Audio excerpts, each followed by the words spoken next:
People always complain about the fact that they never make enough money, especially when you're 20 years old. Here's the answer. Work more. Like, don't have a 5-day work week. Don't do vacations until you're richer than I am. Get up every day. Do lots of work every day. Always outreach. Always go further.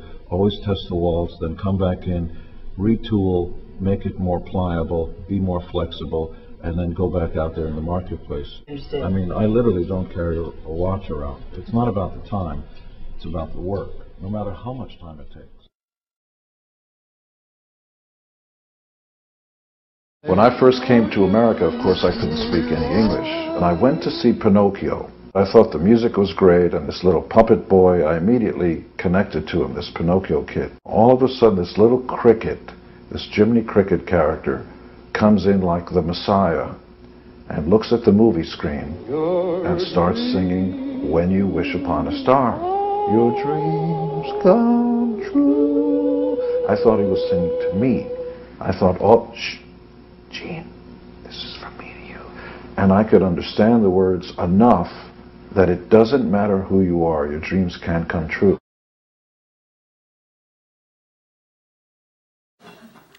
Because you want inspiration, look to your mother. You bet. Don't listen to the self-help gurus and the people stuff, even though I get paid a lot of money to do this stuff myself.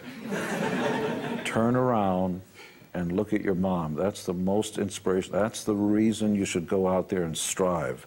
I remember the first $10 million check I ever made, and it came in at one lump $10 million check, and I gave it to my mother, and I said, Mom, look, because, you know, I want my mom to be really proud. And she said in her broken English, wait, hold on a second. And she said in her broken English, wonderful, because that's, you know, she's Hungarian. Wonderful. Tikanis. Skala. That's Greek. Wonderful. Now what are you going to do? That's precisely the point. You did well. Now go on. If you're the fastest human being in the face of the planet, when all the cameras leave and when the girls stop kissing you and you put the award away, are you going to get up the next morning when the sun is just coming up and all by yourself try to break your own record, even though you're the fastest on earth? The idea is, shouldn't life be about striving? There is no such a thing as winning. There's only doing better than you did before. Because once you give up, you're just waiting to die.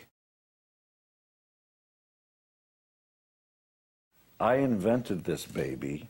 Whenever you go to any sports team, everything's going on, anywhere around in Zimbabwe, they'll go like this, or they'll go like this, or they'll go like this, but they'll always stick their tongue out. And the story behind that is, in the early 70s, 1870s, of course, we noticed that the fans and the audience, before they even know who we were going nuts, and they were sort of waving, and I was playing. Paul was too into himself, you know. You know, look at my hairy chest, I'm so good looking. I was just trying to see which one I was going to mount that night. The girls. And so I wanted to wave back, but I couldn't, see, because I had a pick in one hand and playing bass in the other. So I'd hold on to the pick and I'd wave, see, over here holding the pick, and you go like that. And they started doing that back. And then I have a marketing company that is fast becoming the most famous one on planet Earth. And I mean that in the real way. We have Gene Simmons Family Jewels, which is seen in 84 countries. We have a company called Simmons Abramson Marketing. And Simmons Abramson Marketing, I'm the Simmons of the Abramson.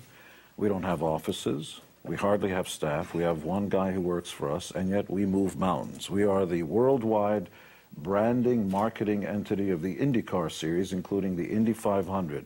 I'm the genius who thought of the I Am Indy campaign, because I love the way I feel when I get behind the wheel. I am Indy. The guy who co-wrote the song with me is a Canadian named Bag, who was signed to my Simmons Records label prior. And we also handled Find.com, lots of big stuff. And we also handled Frank's energy drink, Frank Stronach's energy drink. And therein lies, and we also went to China on some real estate ventures. And KISS, of course, is celebrating its 35th anniversary, baby. Whenever I've trusted the instincts of other people, I lose. I discovered Van Halen. I knew this was going to be the biggest band in America at the time.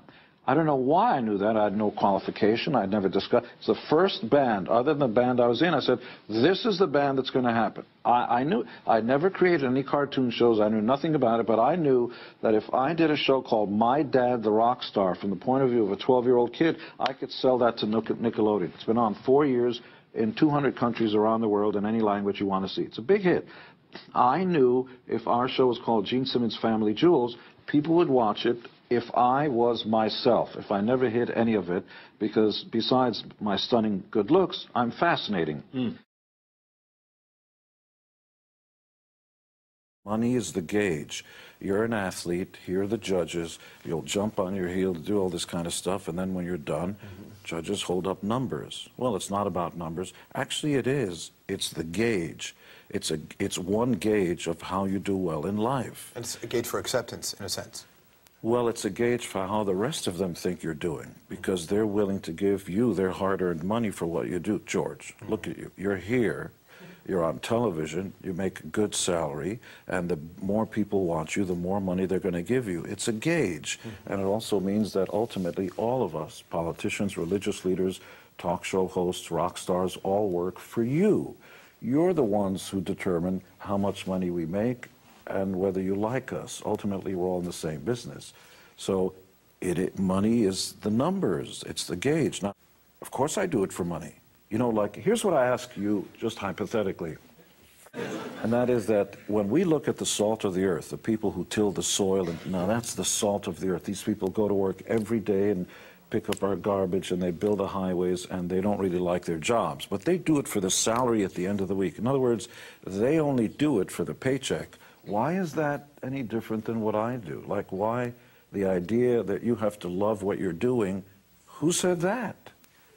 Who says you got to love what you do? Here's what you've got to love. No, of course, but you're blessed, you're privileged. You can't just go to planet Earth, okay? Go and pick and love what you do. Who's going to build the highways? Who's going to pick up your garbage? Who's going to do that stuff? Who's going to build the cars that you drive? You know, the rivet, 10 million rivets. That's all that guy does. That's the salt of, those are the ethical, moral, that's the backbone. Most of the people on the face of the planet go to work at jobs they don't necessarily like. The reward is the check at the end of the week. By the sweat of your brow in return for, I'm the salt of the earth. I do it for money, baby. That's why the Simmons Records label, I own the trademark. It's the money bag sign. I know on one hand, I'm nowhere near as good looking as I think I am, but because I'm delusional about it, I'm fearless. I can talk without hemming and hawing. I can look at you in the, I can walk in. I'll walk in with Brad Pitt. I don't care who the guy is, much better looking than I am. I his girlfriend that night. It is that will, that strength that actually makes things happen. It's not whether or not you actually have the good. It starts with will. So in business, in social circles, in anything else, it's this kind of, first you need people skills, language skills, and other than that, the will of a giant.